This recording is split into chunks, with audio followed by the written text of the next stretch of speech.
Baik, Bapak Ibu, semuanya sudah masuk ke room awal. Ya, baik sebelum kita ke sesi materi, mungkin kita foto bersama all team ya, Bapak Ibu ya.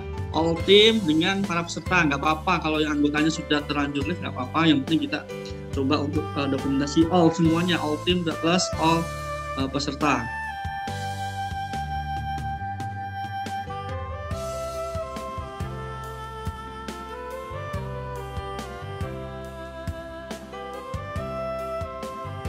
Baik, kita ambil ada dua slide di sini.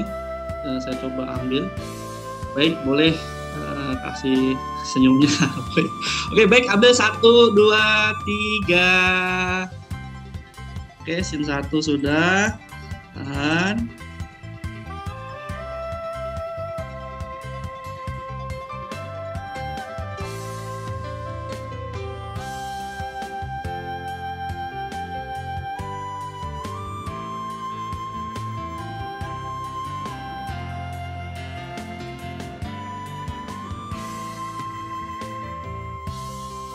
Kita balik lagi ke scene kedua. Oke, layar kedua kita ambil. Silakan. Baik. Kita hitung 1, 2, 3.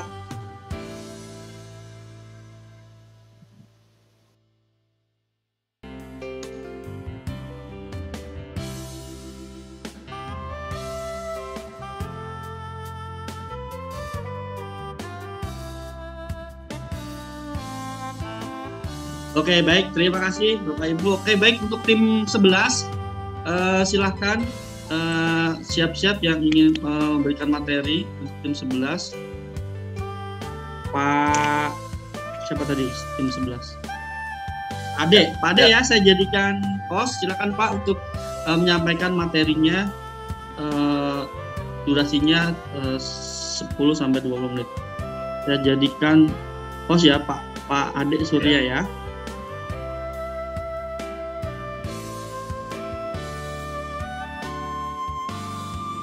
Baik, silakan Pak Ade. Ya, terima kasih Pak Mahmud. Oke, kita bertemu kembali di paparan materi untuk masing-masing tim. Terima kasih untuk para peserta yang masih bersedia mengikuti rangkaian acara dari awal sampai akhir di nanti untuk kegiatan pengabdian masyarakat hari ini. Baik. Karena waktunya juga tidak panjang untuk masing-masing tim, jadi saya usahakan mungkin nanti materi yang saya berikan itu seringkas mungkin, tapi diharapkan bisa bisa dipahami oleh para peserta, mungkin sekitar 10 sampai 15 menit. Saya share screen. Oke, ya mungkin para peserta sekalian, Bapak Ibu sekalian sudah bisa melihat tampilan di layar. Materi kita yang akan saya berikan itu adalah terkait dengan upaya kita untuk peningkatan kesadaran keamanan informasi, terutama dalam hal transaksi data yang banyak kita lakukan secara daring atau secara online selama pandemi COVID-19 ini. Nah, untuk modulnya sendiri itu nanti bisa silakan di-download di sini. Formatnya itu bisa dibuka di handphone. Jadi untuk handphone, terutama yang layarnya agak sedikit besar, itu bisa nanti membuka modul yang saya tampilkan di sini. Itu bisa di-download dari link yang ada di sini. http://tiny.cc/modul PM11. Nanti silakan yang ingin ingin mengunduh modul yang saya bawakan saat ini, itu silakan di sana. Karena nanti di situ ada latihan-latihannya, ada link yang menuju ke materi yang saya berikan saat ini, termasuk untuk latihan, kemudian juga penjelasan dari apa yang saya sampaikan. Jadi silakan download dari dari link yang saya berikan di layar ini. Nah, sekarang saya akan buka modulnya. Modulnya ini terdiri atas sejumlah penjelasan yang ringkas, yang tidak terlalu banyak, tetapi terkait dengan poin-poin penting terkait dengan kesadaran keamanan informasi. Jadi kesadaran keamanan informasi ini adalah suatu hal yang harus dimiliki oleh siapapun. Jadi bukan cuma orang-orang tertentu, tapi untuk siapapun yang ingin menggunakan sistem informasi, apakah itu website, apakah itu aplikasi-aplikasi belanja online, email, kemudian yang suka browsing di situs-situs internet, kemudian yang menggunakan layanan-layanan misalnya pembuatan KTP, SIM dan sebagainya yang sifatnya secara online. Nah, itu setiap orang yang menggunakan aplikasi-aplikasi yang berbasis sistem informasi ini itu harus memiliki kesadaran, atau dalam artian harus memiliki kewaspadaan bahwa begitu kita memasuki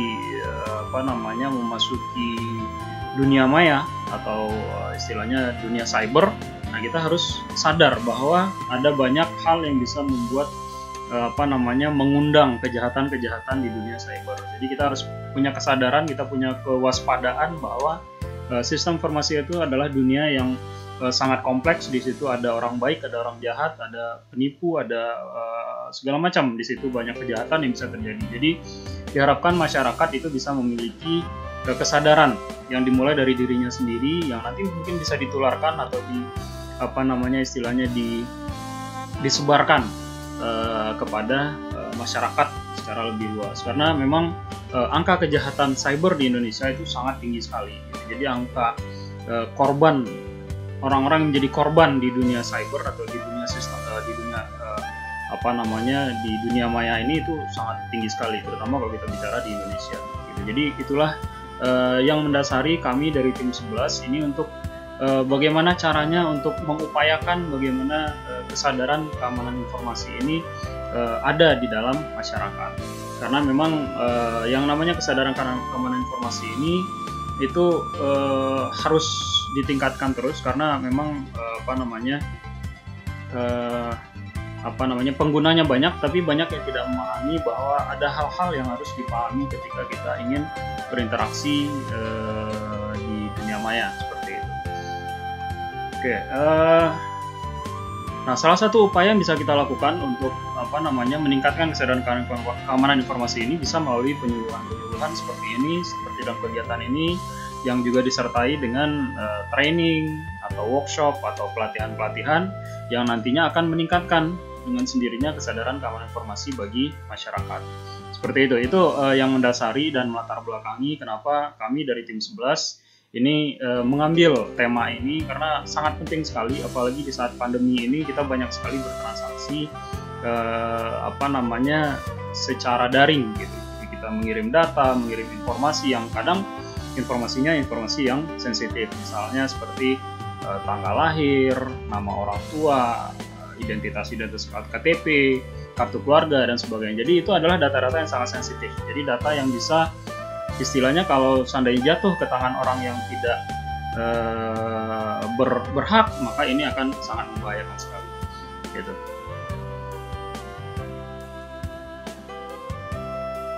Oke, berikutnya kita langsung masuk saja.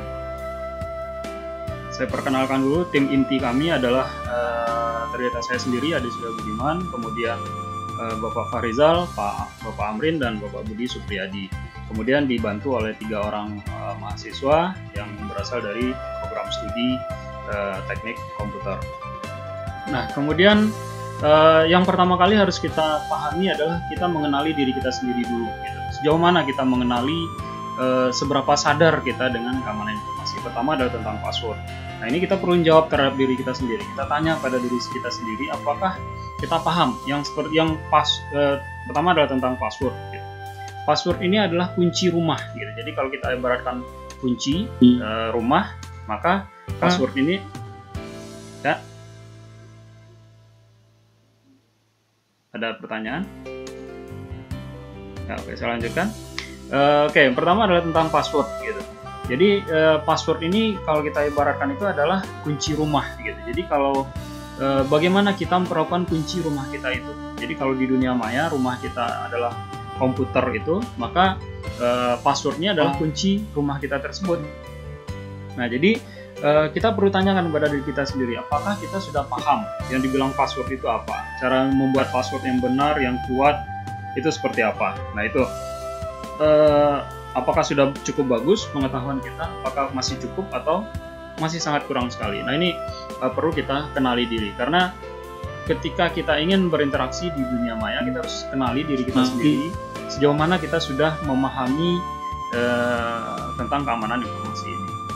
Nah, yang kemudian yang kedua, yang penting lagi adalah kita kenali diri kita tentang masalah email. Apakah kita hanya email ini kita anggap sebagai surat menyurat saja, atau ada hal lain di situ? Karena email ini adalah jalan bagi orang tidak berkepentingan untuk mencuri informasi pribadi saya dan komputer saya. Nah, itu yang harus kita sadari di dalam diri kita. Yang pertama kali harus kita sadari.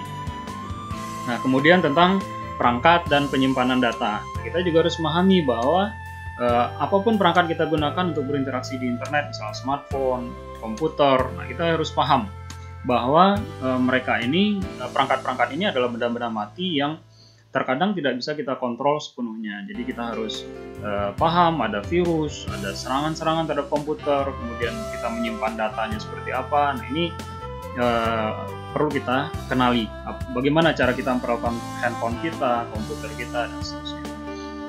Nah, kemudian yang keempat adalah terkait dengan internet, media sosial, dan belanja online. Nah, apalagi di masa pandemi seperti ini, itu interaksi kita di internet, di media sosial, kemudian belanja online itu sangat tinggi sekali. Gitu. Jadi kita harus mengerti bagaimana cara mencegah penipuan saat berbelanja secara online. Seperti itu. Nah, kemudian berikutnya kesadaran karena informasi ini sebenarnya adalah proses untuk meningkatkan bagaimana pengguna itu bisa waspada terhadap aneka potensi kejahatan. Karena apalagi untuk para pengguna internet pemula itu kadang kurang menyadari bahwa banyak sekali kejahatan dan risiko kejahatan yang bersumber dari kejahatan cyber. Nah, dengan adanya kegiatan ini diharapkan bisa memperluas pengetahuan, wawasan dari para peserta sekalian bahwa bagaimana kita memperbaiki sikap dan kebiasaan yang baik saat kita menggunakan sistem informasi. Dalam hal ini apakah itu internet, media sosial, belanja online, dan sebagainya. Nah, ini adalah gambaran ringkas dari kejahatan cyber di Indonesia yang sering terjadi antara tahun 2019 sampai 2020. Yang paling pertama adalah masalah konten provokatif gitu. Jadi bagaimana banyak sekali masyarakat yang tertangkap atau yang terkena tuduhan-tuduhan terkait dengan konten-konten provokatif, hoax, dan sebagainya seperti itu. Nah, itu ada 2.584 laporan, itu adalah yang paling tinggi. Gitu. Nah, ada yang nomor 2, ini adalah penipuan online. Nah, ini yang banyak sekali terjadi dalam kondisi yang banyak transaksi online seperti saat ini. Gitu. Kemudian pornografi, kemudian akses ilegal, dan seterusnya. Nah, ini adalah laporan yang didapatkan dari lokadata.id yang diperoleh dari patroli cyber. Nah, ini dari pemerintah datanya, itu ada nama badannya, namanya patroli cyber. Nah, ini adalah gambaran kejahatan sering terjadi di Indonesia. Nah, hal ini kenapa harus sangat diwaspadai? Karena orang Indonesia menggunakan medsos itu nomor 3 terbanyak di Asia Pasifik. Gitu. Jadi 59% dari penduduk Indonesia itu aktif menggunakan medsos. Gitu. Jadi artinya lebih dari separuh orang Indonesia itu aktif sekali di medsos. Gitu. Kemudian juga yang menggunakan internet itu sekitar 65,8% atau sekitar hampir 2/3 dari penduduk Indonesia itu menggunakan sebagai pengguna internet aktif, dan juga banyak yang menggunakannya dari ponsel. Nah, ini semua adalah celah-celah untuk membuat kejahatan-kejahatan cyber itu sangat tinggi sekali gitu. Jadi potensi resikonya itu tinggi sekali gitu. Makanya kita perlu melindungi diri kita sendiri, karena yang bisa melindungi diri kita sendiri itu adalah kita sendiri gitu. Jadi pemerintah tidak bisa melindungi, kemudian tidak ada yang bisa melindungi pengguna itu selain dari dirinya sendiri. Seperti itu. Nah, ini adalah beberapa kejahatan cyber yang mungkin sering kita dengar. Pertama dari pencurian identitas. Nah, ini bisa dari data-data perbankan kita, kemudian ketika kita jual beli online, hingga kepada pemerasan dan sebagainya. Kadang data pribadi ini juga bisa diperjualbelikan. Nah, ini makanya penting sekali kita untuk melindungi data pribadi kita. Kemudian penipuan online, nah ini sering terjadi dalam transaksi jual beli online, terutama di media sosial. Nah, ini kita perlu mewaspadai banyaknya kasus penipuan online ini. Nah, hal yang ketiga adalah terkait dengan pornografi dan pedofilia. Nah, pornografi dan pedofilia ini tidak hanya menyasar wanita, tapi juga laki-laki gitu, dan tidak hanya wanita dewasa, tapi juga orang dewasa, tapi juga anak-anak. Nah, ini yang harus sangat diwaspadai sekali karena lonjakan kasusnya itu sangat tinggi sekali. Gitu. Jadi telah banyak kasus-kasus di mana kasus pornografi dan pedofilia ini telah masuk ke masyarakat gitu. Jadi harus benar-benar diwaspadai. Nah, nanti bagaimana cara kita mencegah pornografi, pedofilia ini terhadap orang di sekitar kita, di masyarakat kita. Nah, ini nanti akan kita lihat penjelasannya.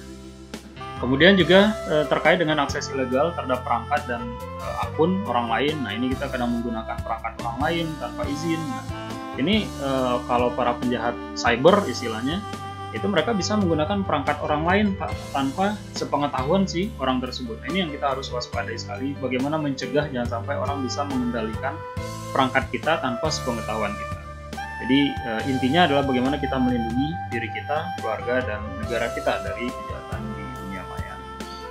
Nah, langkah-langkah untuk meningkatkan kesadaran informasi ini kami bagi menjadi 5 komponen utama, yaitu sadar yang pertama adalah terkait dengan password, karena password ini merupakan pintu masuk untuk membuka banyak informasi penting tentang diri kita. Jadi banyak yang mungkin masih mengabaikan pentingnya password bagi aktivitas kita di dunia maya. Kemudian yang kedua adalah terkait dengan email. Jadi banyak sekali informasi yang bisa didapatkan dari email, dan juga banyak kejahatan itu berasal dari email. Gitu. Jadi terkadang sering diabaikan. Nah, kemudian yang ketiga adalah kesadaran terhadap perangkat. Gitu. Jadi ponsel, komputer itu adalah rumah kita di internet. Jadi bagaimana kita menjaga rumah di dunia maya itu sama pentingnya dengan menjaga rumah kita di dunia nyata. Kemudian juga sadar yang keempat untuk belanja online. Nah, kita memang belanjanya mudah, semuanya serba mudah, tinggal klik dan barang sampai gitu. Itu kalau dalam kondisi normal. Tapi kadang banyak sekali terjadi penipuan di belanja online. Kemudian yang kelima adalah yang kelima adalah internet dan medsos. Jadi bagaimana kita bergaul di dunia maya. Jadi kalau kita di dunia nyata, kita mungkin bisa memilih ini orang baik, ini orang jahat gitu, ini penjahat, ini orang bukan penjahat gitu. Tapi kalau di dunia maya, hal itu tidak gampang. Kita tidak bisa membedakan mana yang orang jahat, mana orang baik, itu tidak bisa dibedakan dengan baik di di internet seperti itu. Nah, ini adalah sadar yang kelima. Jadi dihimbau untuk bisa melakukan 5 sadar ini tadi. Nah, kita lihat yang pertama adalah terkait dengan password. Jadi password ini dari data yang hasil survei yang didapatkan itu 80% kebobolan data itu diawali oleh pembobolan password. Gitu. Jadi artinya ada orang kehilangan data, orang kehilangan identitas, orang akun Facebooknya misalnya diretas orang, itu semuanya diawali oleh pembobolan password. Gitu. Jadi password ini sangat penting sekali. Jadi bagaimana kita melindungi rumah kita diawali dengan password. Nah, 65% diantaranya itu menggunakan password yang sama untuk berbagai situs berbeda. Jadi Facebook passwordnya itu, Twitter passwordnya itu, Instagram passwordnya itu. Jadi begitu satu password tertebak passwordnya, otomatis semuanya akan tertebak gitu. Jadi orang bisa dengan mudah mengontrol akun-akun media sosial kita seperti itu. Kemudian ada kalanya nih, kalau yang sudah bekerja itu karyawan menggunakan password yang sama untuk akun pribadi dan akun di pekerjaannya. Nah, ini juga fatal gitu, karena orang berarti bisa masuk juga ke akun tempat dia bekerja, dan ini sangat berbahaya sekali gitu. Nah, cuma sayangnya ada juga yang bandel gitu. Jadi dari sudah tahu nih tentang bahaya penggunaan ulang password, jadi password tidak pernah dia ganti. Jadi passwordnya itu saja bolak-balik. Tapi banyak juga yang masih bandel, jadi sudah tahu bahayanya password seperti itu, tapi masih menggunakan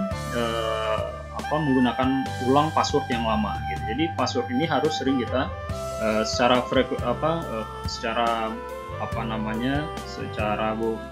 berkala itu perlu kita ganti. uniknya, uniknya ini saya perbesar sedikit, mungkin terlalu kecil. Nah, uniknya adalah dari seluruh data yang bocor di internet itu pernah bocor data password itu. Jadi dari 181.000 orang yang itu terdaftar menggunakan password yang sama, yaitu passwordnya Bismillah. Nah, ini adalah salah satu jenis password yang paling banyak dipakai orang di dunia. Jadi ini ada kemudian 76.000 orang menggunakan password dengan kata-kata rahasia. Nah, ini adalah suatu tindakan yang cukup fatal karena kita jangan sampai menggunakan password yang istilahnya gampang kita ingat, tetapi begitu gampang juga untuk ditebak orang. Jadi hindari hal seperti ini. Nah, ini data yang didapatkan dari Ethical Hacker Indonesia yang pernah dipublikasikan tahun 2020 bahwa seperti inilah password yang sering tertebak. Ada lagi misalnya passwordnya 1234, ada QWERTY. Nah, itu adalah password yang sering dipakai. Jadi usahakan untuk tidak malas membuat password yang benar dan kuat, karena banyak situs yang ketika kita daftarkan password itu ada indikatornya, passwordnya weak, strong. Nah, itu ada tuh ininya. Jadi kita usahakan password kita itu kuat, bukan password yang weak. Kalau weak itu berarti dia gampang sekali untuk ditebak gitu. Gampang sekali karena ada cara untuk memecahkan password itu banyak macamnya. Ada yang pakai software, ada yang pakai alat buat membongkar password itu ada. Jadi kadang kalau passwordnya simple itu bahkan cuma beberapa menit ketebak gitu. Jadi usahakan membuat password yang kuat. Nah, password yang kuat itu bisa dia berupa kombinasi huruf besar, huruf kecil, angka, dan tanda baca. Termasuk spasi. Spasi itu adalah juga merupakan karakter. Kalau di dalam istilah komputer itu adalah karakter yang bisa digunakan sebagai password. Nah, ini contohnya nih, burung merpati. Nah, ini adalah contoh password yang kuat karena ada huruf kecil, ada huruf besar, ada angka, kemudian ada spasi, kemudian ada huruf besar. Di sini ada huruf besar, kemudian ada ini istilahnya karakter khusus, tanda baca seperti itu. Nah, kemudian diusahakan juga minimal 15 karakter karena semakin panjang itu semakin bagus, semakin susah untuk ditebak passwordnya seperti itu. Nah, cuma ada masalahnya nih kalau seandainya kita menggunakan kombinasi huruf besar, kecil, angka, tanda baca itu susah untuk mengingatnya gitu. Tanda bacanya di mana, huruf besarnya di mana, huruf kecil di mana, itu akan cukup sulit gitu. Nah, solusinya yang lain kita bisa menggunakan kalimat yang panjang atau istilahnya frase yang panjang, unik, tapi mudah untuk kita ingat. Nah, ini contohnya seperti ini. Aku memelihara burung merpati bersuara unik. Panjang sekali dan sangat sulit untuk bagi sebuah software untuk menebak kalau tebakan langsung itu akan sangat sulit, dan bahkan kalau menggunakan perangkat lunak sekalipun ini juga akan sangat membutuhkan waktu yang sangat lama untuk bisa memecahkan password yang seperti ini. Jadi tidak selalu password itu harus kombinasi gitu, karena ada kemungkinan kita malah lupa password gitu. Jadi kita bisa alternatifnya bisa menggunakan frase yang panjang, unik, tapi mudah untuk diingat gitu. Ya, walaupun mungkin kita agak ribet gitu untuk ngetiknya panjang gitu, tapi ada suatu suatu istilah gitu, ada suatu ungkapan lah bahwa yang namanya kenyamanan itu akan berbanding terbalik dengan keamanan. Memang kita tidak nyaman gitu mengetik panjang, tetapi akan aman gitu. Tapi atau sebaliknya, kita ingin nyaman, bisa jadi itu malah tidak aman gitu. Kita bikin password yang gampang diingat kayak tadi Bismillah, itu gampang, ngetiknya juga cepat gitu kan, tetapi tidak aman. Nah, seperti itu. Jadi kita perlu membuat ya senyaman mungkin lah, tetapi tetap aman. Dan yang harus dipahami sekali bahwa jangan sampai kita menggunakan tanggal lahir, tempat lahir, nama, atau orang terdekat kita itu dijadikan sebagai password. Apakah password untuk wifi misalnya, untuk password di rumah gitu. Nah, itu sering juga dipakai orang gitu. Misalnya Anda pakai IndiHome, MyRepublik dan sebagainya. Nah, itu jangan sampai passwordnya itu adalah yang hubungannya dengan diri kita gitu. Nah, ini beberapa hal yang perlu dipahami tentang password. Jadi jangan beritahukan password kepada siapapun gitu. Jangan mencatat password dimanapun. Kalau takut lupa, bisa pakai tips yang ini tadi nih, bisa berupa frase panjang seperti itu. Nah, password juga perlu diganti secara periodik, secara berkala. Jadi jangan menggunakan password yang sama untuk waktu yang panjang gitu. Termasuk PIN di kartu ATM itu harus sering diganti. Kalau bisa 3 bulan sekali kita ganti PIN supaya sebelum PIN-nya itu ketebak oleh mesin, nah itu bisa kita sudah punya PIN yang baru. Nah itu jadi PIN dan passwordnya sebenarnya sama saja, sama pentingnya seperti itu. Nah ada ungkapan dari ahli keamanan sistem informasi luar negeri, password itu are like underwear. Jadi password itu seperti pakaian dalam gitu. Jadi jangan biarkan orang melihatnya. Ganti sesering mungkin dan jangan berbagi dengan orang lain gitu. Mungkin istilahnya agak sedikit nyeleneh gitu, tapi seperti itulah kira-kira gambarannya. Jadi jangan biarkan orang melihatnya, jangan dan sering-sering diganti, dan jangan berbagi dengan orang lain gitu. Ini menurut Chris Pirillo, salah satu ahli keamanan informasi terkait dengan masalah password.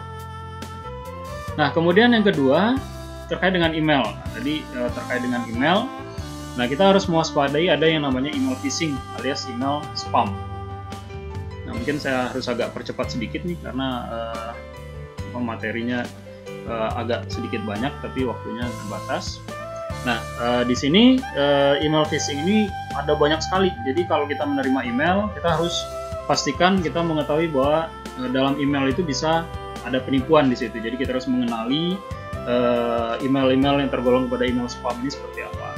Jadi email spam ini terkadang dia berisi bujukan. Ini saya punya uang sekian miliar nih. Ini kalau mau boleh ambil, tapi tolong kasih nomor rekeningnya dulu biar nanti saya transfer ke rekening Anda. Nah, itu adalah contoh isi dari email spam. Nah, ini banyak sekali kejadian seperti itu. Jadi yang harus kita perlukan itu memang sebenarnya sekarang sudah cukup aman gitu. Kenapa? Karena kalau kita pakai Gmail misalnya, itu dia sudah pisahkan yang isinya kemungkinan penipuan itu sudah dipisahkan ke spam gitu. Tapi walau bagaimanapun kita perlu mencegah jangan sampai kita terkena gitu. Kita jangan sampai jadi korban. Jadi kita usahakan tidak mengklik link apapun yang berasal dari email yang tidak kita kenal orang. Kita jangan sampai memasukkan informasi perbankan kita ke email. Jadi jangan mau diminta untuk ngirim nomor rekening, PIN dan sebagainya itu lewat email. Jadi itu yang harus dihindari. Pesan itu baca aja. Banyak. Oke, kemudian berikutnya jika kita ketemu informasi yang penting dikirim lewat email, itu usahakan jangan langsung percaya gitu. Kita langsung hubungi saja call centernya, misal dari BCA misalnya email. Kita telepon saja langsung ke call centernya, jadi jangan langsung percaya kepada isi dari email tersebut. Nah, kemudian berikutnya untuk antisipasi. Nah, untuk antisipasi kita usahakan selalu mengupdate antivirus di komputer maupun di sistem operasi di smartphone seperti itu. Kita usahakan langkah-langkah antisipatif seperti itu. Nah, kemudian yang ketiga adalah terkait dengan perangkat. Nah, karena perangkat ini adalah seperti komputer, seperti rumah gitu. Jadi komputer, smartphone itu seperti rumah kita di dunia maya. Jadi usahakan kita menjaganya sedemikian rupa dengan mengupdate antivirus, sistem operasi. Jadi kalau kita di handphone itu usahakan selalu diupdate tuh sistem operasinya, Android-nya selalu diupdate gitu. Kemudian juga berpikir waspada dan kritis. Jadi jangan gampang tergoda untuk buka iklan-iklan yang ada di smartphone seperti itu. Jadi hindari juga menginstal aplikasi-aplikasi yang tidak resmi. Nah, itu adalah langkah-langkah kita untuk mengamankan rumah kita di internet. Dan usahakan tidak bertukar perangkat dengan orang lain. Kan kita tidak mungkin juga tukaran rumah dengan orang lain. Seperti itulah kira-kira gambaran. Jadi usahakan satu perangkat untuk satu orang. Jadi jangan suka bertukar-tukar perangkat dengan orang lain, meminjamkan perangkat orang yang tidak kita kenal, atau mungkin walaupun kita kenal sekalipun usahakan tidak saling bertukar perangkat seperti itu. Kemudian diantaranya lagi yang penting kita updatekan passwordnya, kemudian juga gunakan WiFi yang aman ketika kita ingin bertransaksi, misalnya internet banking nih, jangan kita gunakan WiFi publik. Kan banyak tuh WiFi publik yang gratis, misal di RPTR Apollo Idaman kan ada WiFi-nya. Nah, itu usahakan tidak dipakai untuk akses data yang penting. Kalau cuma untuk browsing, baca-baca berita, bolehlah. Tapi kalau untuk transaksi bank, usahakan tidak menggunakan WiFi publik karena itu sangat riskan sekali, sangat berbahaya. Nah, kemudian berikutnya untuk belanja online. Nah, ini ada beberapa hal yang perlu kita cermati. Jadi kita jangan sampai tergiur dengan tampilan produk, karena foto produk itu gampang dibuat, gampang dimodifikasi sehingga kelihatan sangat menarik. Jadi pastikan kita benar-benar memahami produk yang dijual dibandingkan dengan produk sejenis di tempat yang lain. Kemudian juga harga. Nah, ini kita ingat bahwa harga ini kadang bisa dimainkan sedemikian rupa, kadang ada harga seperti itu. Jadi waspada sekali. Kemudian untuk pembayaran akan lebih aman kalau kita menggunakan sistem COD, cash on delivery. Tapi kalau seandainya tidak bisa, kita tidak ada pilihan lain, kita bisa menggunakan rekening bersama. Misalnya kalau di Shopee, Lazada itu kan dia rekening bersama, artinya kemungkinan terjadi penipuan itu lebih kecil. Tapi jika tidak ada pilihan lain lagi, berarti kita usahakan mengirimnya lewat transfer ke rekening bank. Karena ada juga itu yang belanjanya misalnya pakai Bitcoin, istilah-istilah seperti itu kita usahakan tidak mengikuti yang seperti itu. Jadi kalaupun kita ingin terpaksa membayar ke rekening bank yang benar-benar terpercaya, misalnya lewat BCA, BNI, BRI dan sebagainya. Karena apa? Karena nanti bisa kalau ingin diblokir, kalau memang terjadi kejahatan, itu bank bisa memblokir rekening si pelaku. Nah, seperti itu. Jadi makanya usahakan seperti itu kita lakukan. Nah, informasi kita berikan juga di ketika belanja online juga jangan terlalu banyak, secukupnya saja. Jadi yang penting barangnya sampai ke depan rumah kita. Gitu. Jadi tidak perlu seluruh informasi kita berikan sedemikian rupa, tidak perlu. Jadi cukup yang penting saja. Dan pastikan memeriksa produk ketika kita terima. Nah, ini penting sekali nih, karena apa? Tahun 2019 saja itu tercatat ada 1.617 kasus penipuan jual beli online yang dicatat oleh Barreskrim Polri. Jadi ada banyak sekali kasus-kasus penipuan jual beli online ini. Nah, yang terakhir adalah kesadaran yang kelima adalah terkait dengan internet dan media sosial. Nah, ini kita bagaimana ada banyak kejahatan yang mengintai di media sosial. Nah, di sini kita awali dengan password. Kita perlindungan pertama untuk mengamankan media sosial kita adalah dengan menggunakan password yang kuat. Gitu. Jadi jangan ditautkan, misalnya buka sebuah situs, login situs itu pakai akun Facebook, akun Twitter. Nah, itu kita hindari seperti itu. Kemudian hati-hati juga dengan link. Nah, waspadai karena banyak sekali, apalagi sekarang nih medsos tuh, WA itu banyak yang ngirim link lewat WA. Nah, itu jangan sampai kita gampang klik-klik, misalnya Telkomsel bagi-bagi pulsa 50 giga misalnya. Nah, itu jangan langsung percaya. Kita cari dulu informasinya, cari dulu di internet, cari langsung di situsnya Telkomsel, benar nggak nih mereka bagi-bagi pulsa? Seperti itu. Karena kadang link yang ditaruh di medsos itu menuju ke situs-situs penipuan yang kadang menyedot pulsa kita minimal dan bahkan kadang menyedot isi rekening kita. Nah, itu yang harus kita waspadai. Walaupun yang men-share-nya adalah keluarga kita sendiri atau teman kita sendiri, tetap semuanya harus waspada gitu. Karena bisa jadi mereka juga dapat dari orang lain. Nah, seperti itu.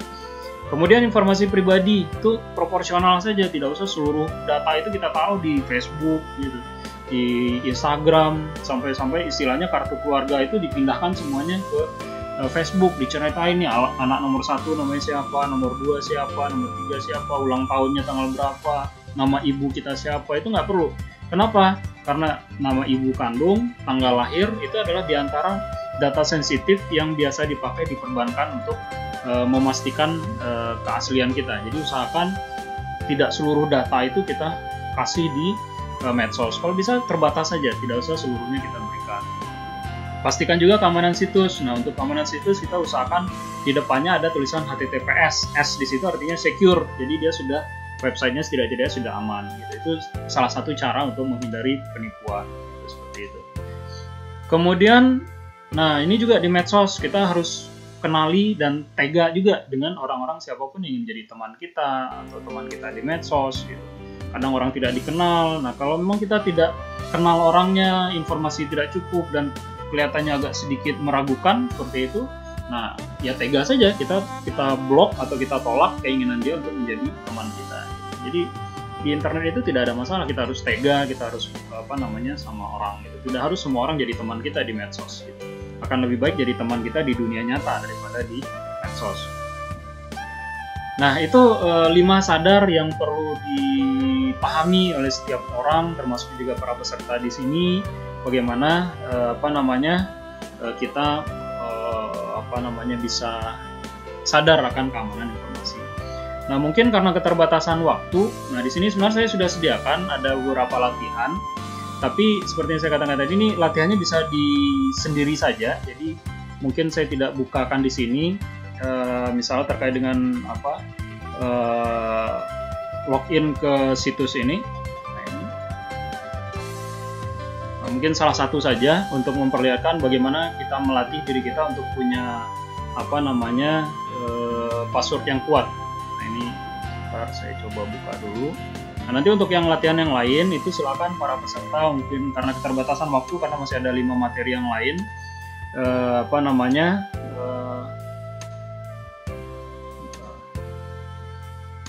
di sini.